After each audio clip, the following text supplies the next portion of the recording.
Chaque jour, Charles et Carole vous présentent la leçon de l'école du sabbat.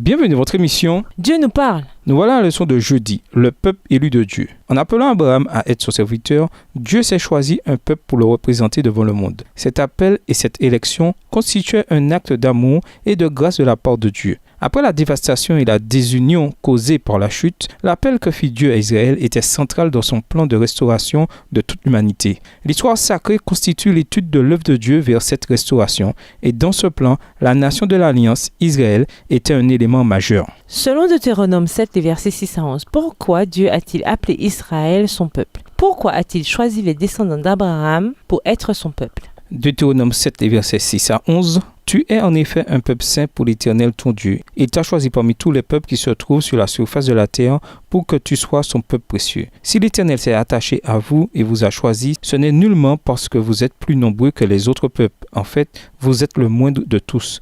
Mais c'est parce que l'Éternel vous aime et parce qu'il veut accomplir ce qu'il a promis par serment à vos ancêtres. C'est pour cela qu'il vous a arraché avec puissance au pouvoir du Pharaon, roi d'Égypte, et qu'il vous a libéré de l'esclavage. Reconnais donc que l'Éternel ton Dieu est le seul vrai Dieu, un Dieu fidèle à son alliance en témoignant de l'amour pour 1000 générations envers ceux qu'il aime et qui obéissent à ses commandements. Mais il rend directement leur dû à ceux qui le haïssent et il les fait périr. Sans tarder, il paie de retour directement ceux qui le haïssent. Et pourquoi obéissez aux commandements, aux ordonnances et aux lois que je vous donne aujourd'hui et appliquez-les. L'amour de Dieu pour l'humanité est au centre de l'élection d'Israël comme son peuple.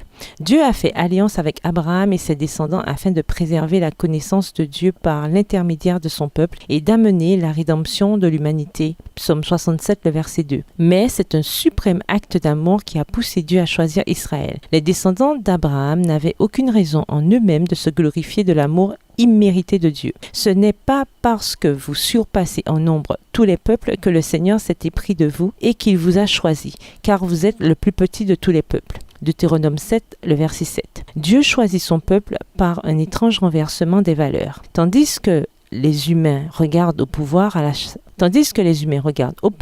la sagesse et à la confiance en soi pour se choisir des chefs, Dieu ne choisit pas les forts et les puissants pour le servir, mais ceux qui sentent et reconnaissent leur faiblesse, leur sottise et leur insignifiance, de sorte qu'aucun ne se glorifiera devant lui. 1 Corinthiens 1, les versets 26 à 31.